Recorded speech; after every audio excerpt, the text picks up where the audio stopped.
Hey, what's up, everybody? I'm here to talk about, as you can see, TNA. And, first of all, I will say this. I have not seen TNA Impact that much over the past few weeks. I mean, there are times that I have tuned in, watched some glimpses here and there, but nothing really much. I mean, I already did a video of how I felt TNA could bounce back here in 2011, and some people have agreed with me that those are some of the best suggestions that could happen. But, apparently, first of all, some of the top things going on here, and I will warn you, there will be a few hints of spoilers, not many. Just kind of highlights in what you can expect in the next few weeks on Impact. Right?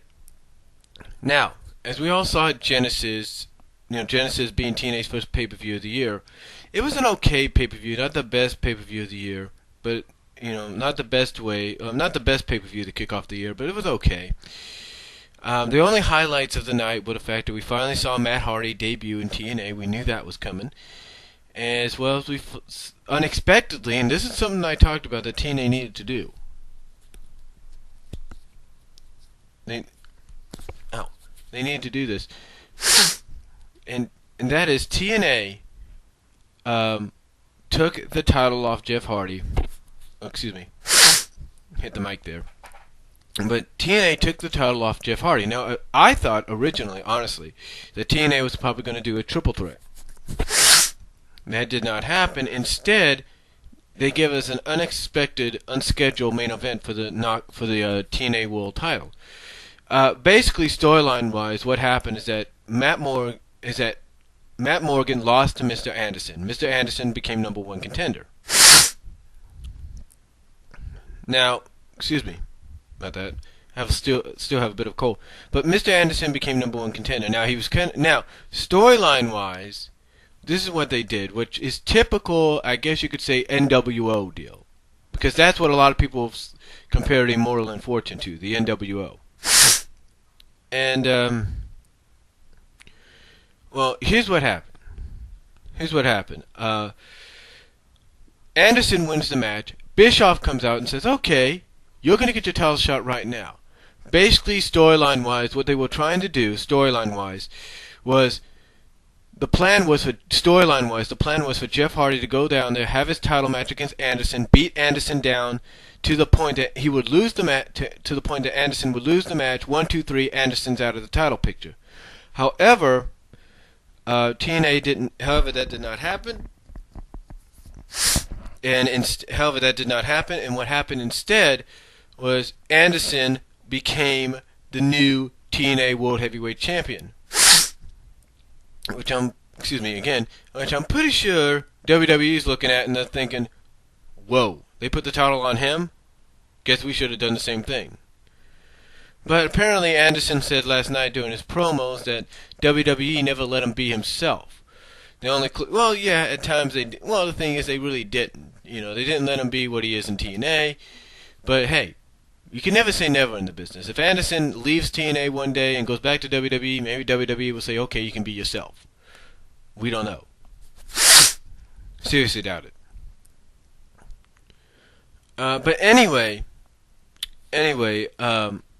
but that's what happened. And of course on Impact, you had the thing is, there's a lot of things going on in TNA that some people like, some people don't like. For example, last night, Jeff Jarrett retired from his MMA deal, which I thought was downright ridiculous. I mean, I like MMA, but come on, please. Doing that's downright ridiculous. This brings Kurt Angle out.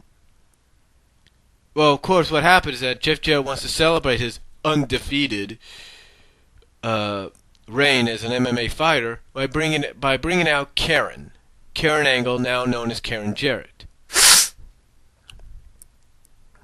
So what happens is that instead of Karen, he gets Kurt. Kurt comes out and is basically getting ready to attack. It basically takes out all of Jeff's security and is getting ready to lay his hands on Jeff, and out comes Karen. So yes, much to some people's chagrin, we have to deal with Karen again. But here's what I see happening. These are just my thoughts, because knowing TNA, knowing how TNA works, this is basically how we're liable to end up with this whole damn scenario. I know Jarrett and Kurt can put a good match together. There's no doubt about that. And they'll probably going to have a blow-off match at Lockdown the way things are going. But here's what I see happening. I see basically Karen Angle finally being revealed storyline-wise as a gold digger. That's basically what excuse me. It's basically what they're going to reveal her as. Possibly. Knowing TNA, that's probably the direction they're going to go. They're probably going to reveal her as a gold digger.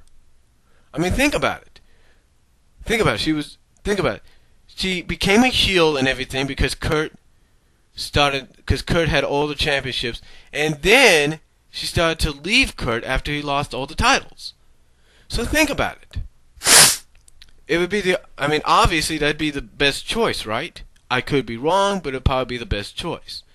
We'll find out next week, because I don't know which. She says something. I don't know what it is. It's about. I don't know. All we know is she's gonna end. I just got a feeling they're gonna probably go in that gonna go somewhat in that direction. I've got that feeling TNA's gonna do that. Now, at the end of the night last night, Van Dam and Anderson got beat down by Immortal and Fortune. Alright, they got beat down. But here's the thing. I think it was last night, or next week, I don't know what it is. It's a bit of a spoiler. But I think it's Crimson. That's his name now. Crimson, who plays the big little brother of Amazing Red, comes out and informs, I guess it's Crimson, I'm not sure, because now it looks like 2 weeks from now, it looks like I don't know, because Crimson was in a match 2 nights ago for the Impact that's going to air 2 weeks from now. And I guess it was some kind of a handicap match, 3-on-4, 3 on everybody else. And I don't know if Crimson now is a part of Immortal or whatever. I don't think so. But anyway, I don't know. We'll have to find out because nobody mentioned Crimson's name during that situation. But here's the thing.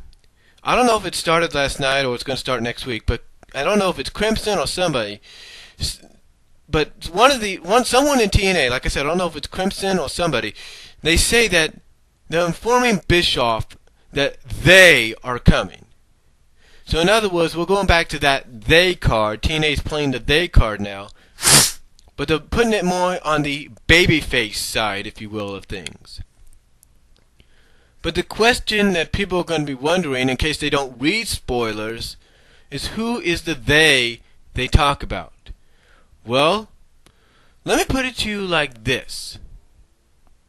2 weeks from now, in that 3-on-whatever match, 2 weeks from now on Impact, that 3-on-whatever handicap match that's going to air 2 weeks from now, during the beatdown on, I think it's RVD and Anderson and maybe Crimson, I'm not really sure.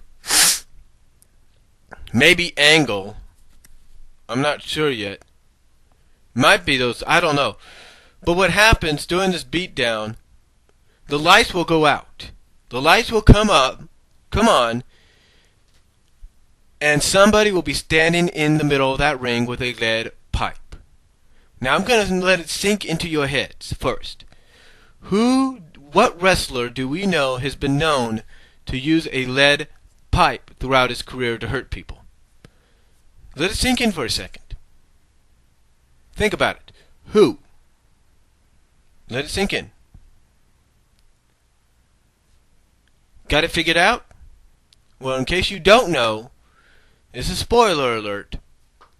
The person that has used a lead pipe throughout his entire career is Scott Steiner. That's right, Scott Steiner will make his return 2 weeks from now at the end of Impact 2 weeks from now. But he doesn't return just, in a shirt and all that, or just in his wrestling tights. No. Scott Steiner is going to return with a lead pipe in hand, and he's going to have a suit on, almost like a business suit. Now, think about it. Business suit, Steiner,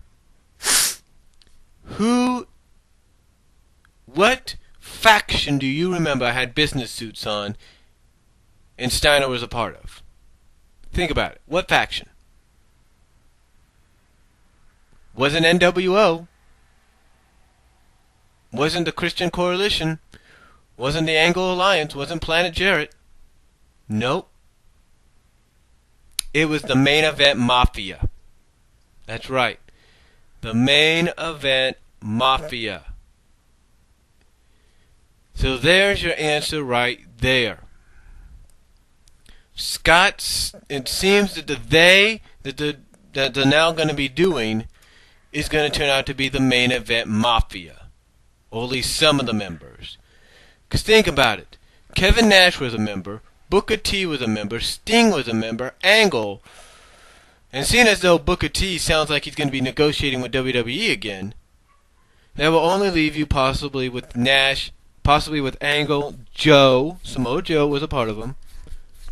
And Scott Steiner, and possibly Kevin Nash, and if not Nash, possibly Sting. So there is your group right there that will fight against Immortal and Fortune, the group that apparently is going to save TNA, the Main Event Mafia. Yep, that's who it is. Now, will this story work out? Now, will this lead to a lockdown match? Yeah, it probably will lead to a lockdown match, no doubt about it. But here's the thing. Why would TNA want to bring back the Main Event Mafia? Well, here's the deal. Unlike Immortal and unlike Fortune, despite the fact that the Main Event Mafia feuded what was known as the TNA Originals, they never tried to take over TNA. Well, yeah, they did try to take over TNA, but they never tried to oust Dixie Carter. They never tricked Dixie Carter in signing over control of a company to them. They never did any of that. Instead, all they were focused on was proving their dominance and worthiness as former world champions and those that deserved respect. That's all it was. And that's exactly why I think the Main Event Mafia is being brought in.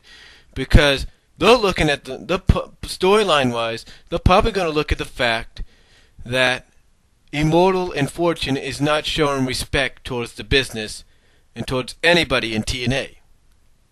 That's probably one of the reasons.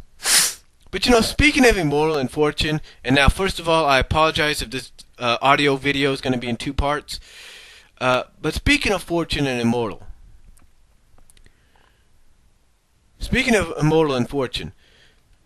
I will not be surprised. Like I said, the whole Karen Angle deal, Jarrett deal, whatever you want to call it. Like I said, I would not be surprised if they go in the direction of revealing Karen as a gold digger. I would not be surprised by that.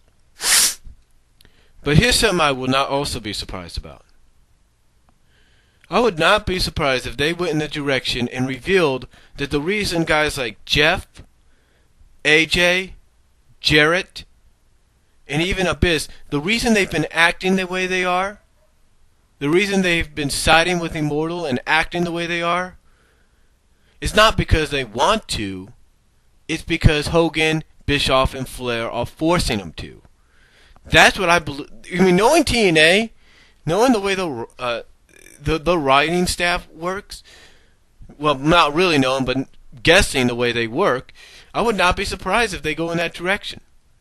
Where Dixie comes out and reveals that she found out that, like I said, Styles, Hardy, Jarrett, and even Abyss are being forced to act this way because maybe Hogan and Bischoff have told him, hey, you don't side with us, you don't work with us, as a part of this group, you're going to be out of the business.